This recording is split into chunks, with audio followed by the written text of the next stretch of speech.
The first story was sent in by someone named Daniel.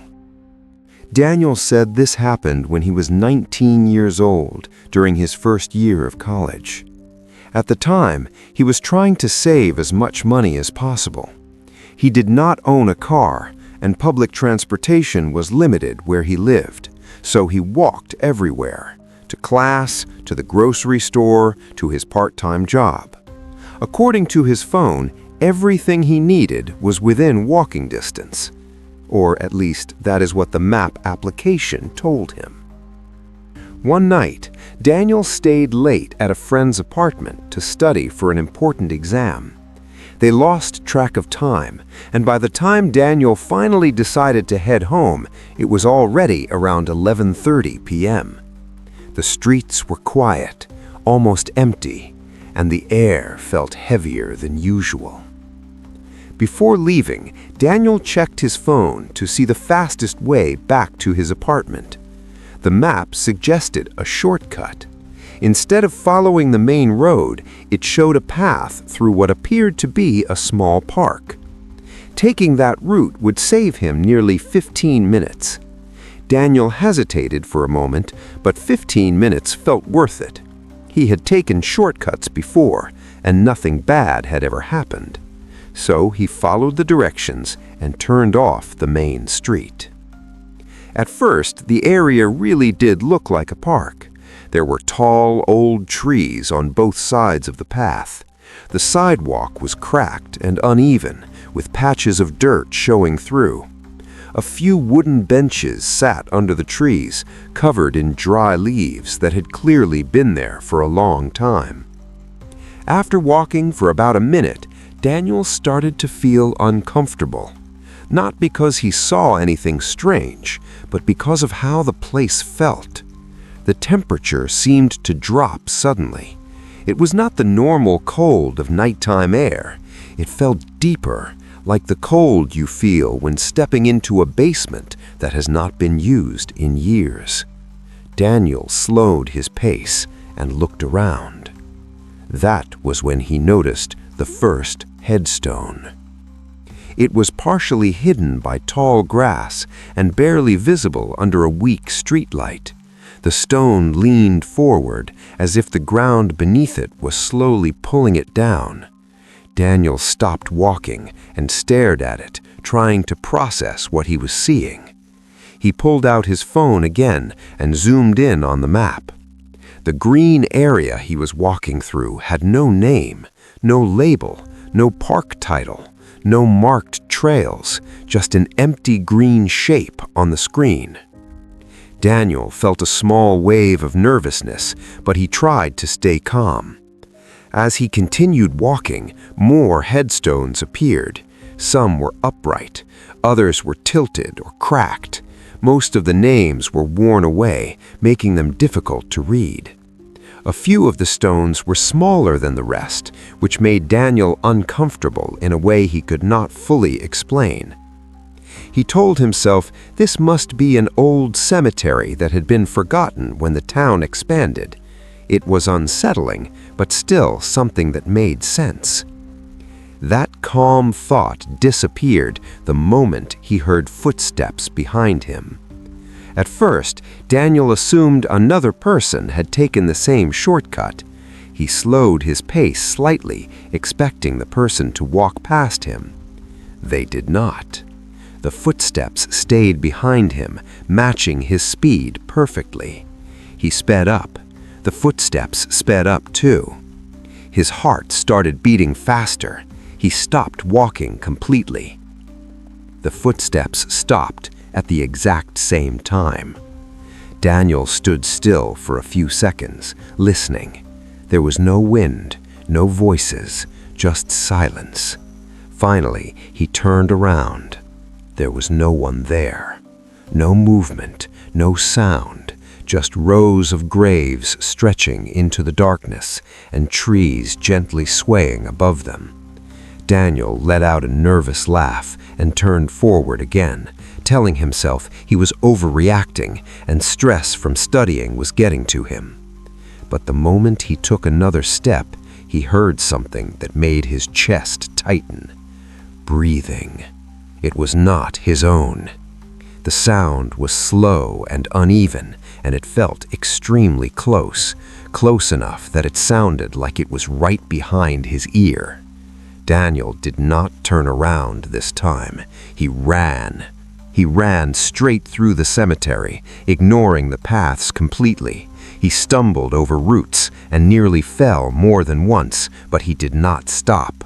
The breathing followed him the entire time. It did not get louder, it did not get quieter. It was just there. When Daniel finally reached a well-lit street, the breathing stopped instantly.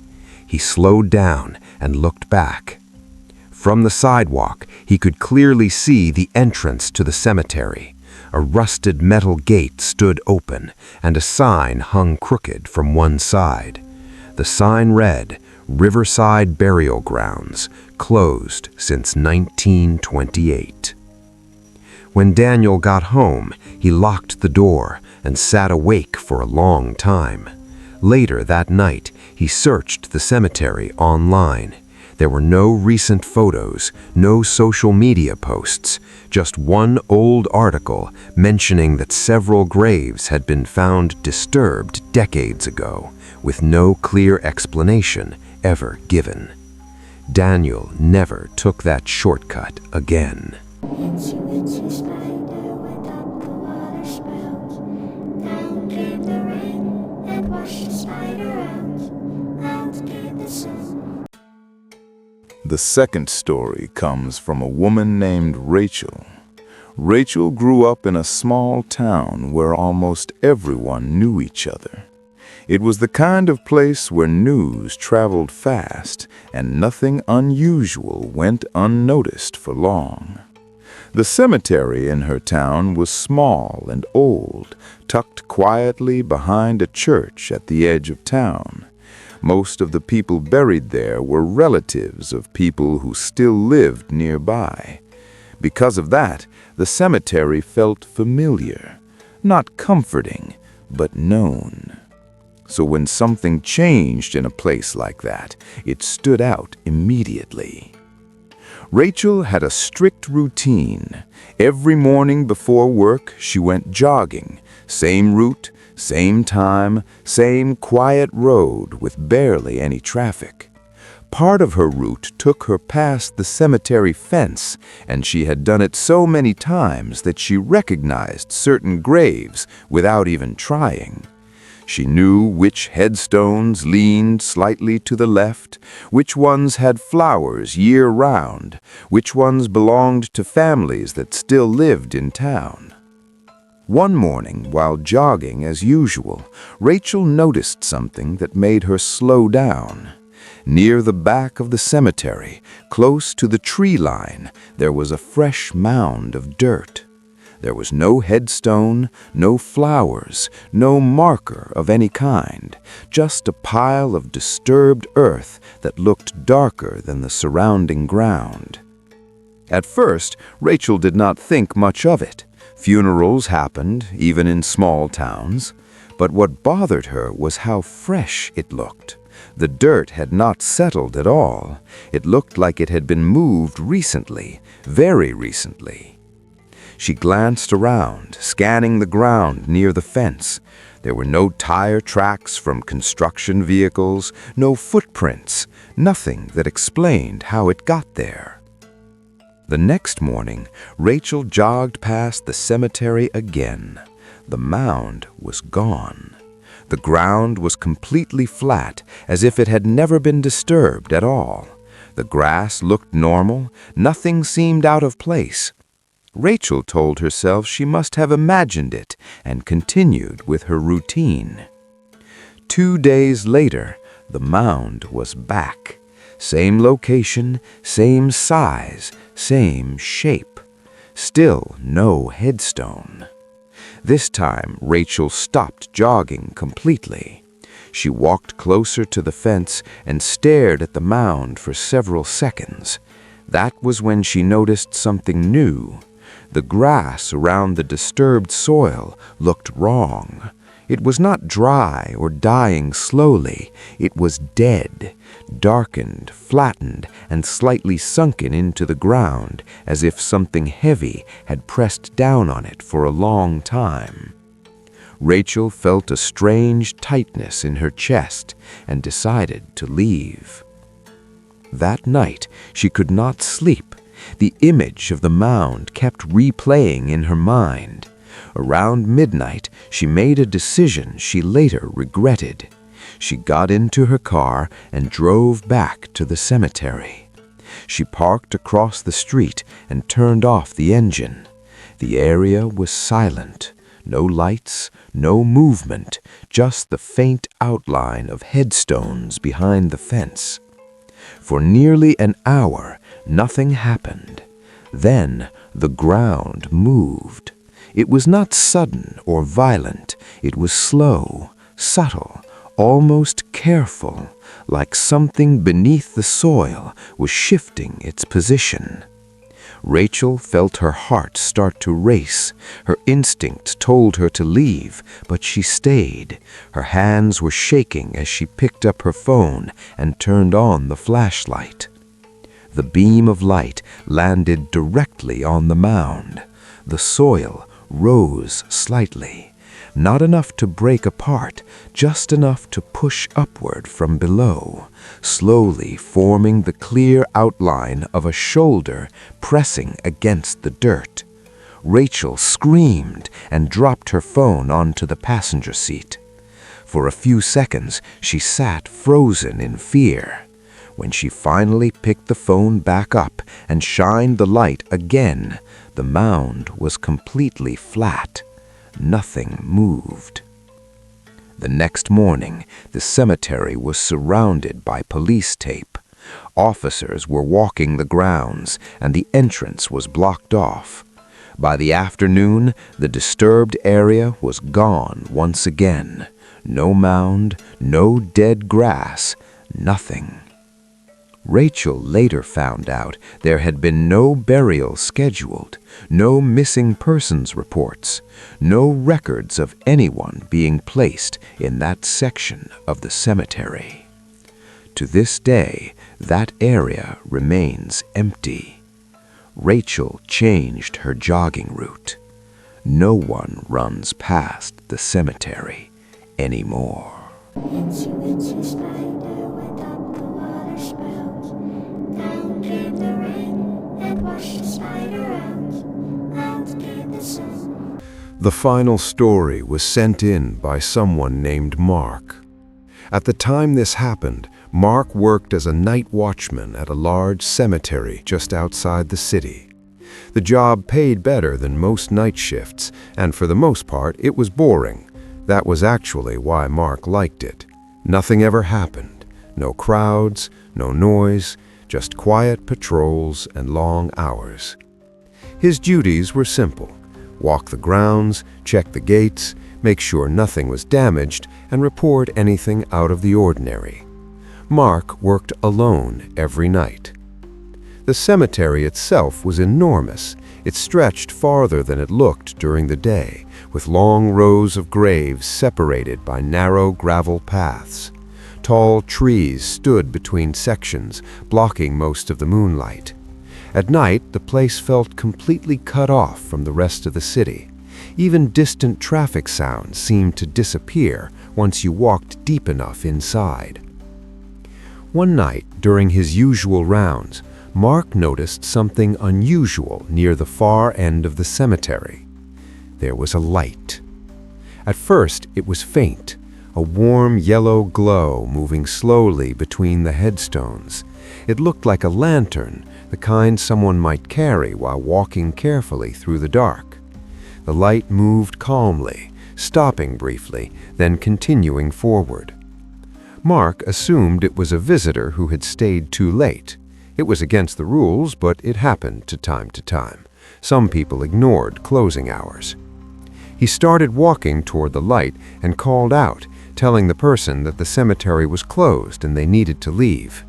There was no response. As Mark got closer, the light stopped moving. It did not fade, it did not flicker, It simply stayed in one place, hovering between two rows of graves.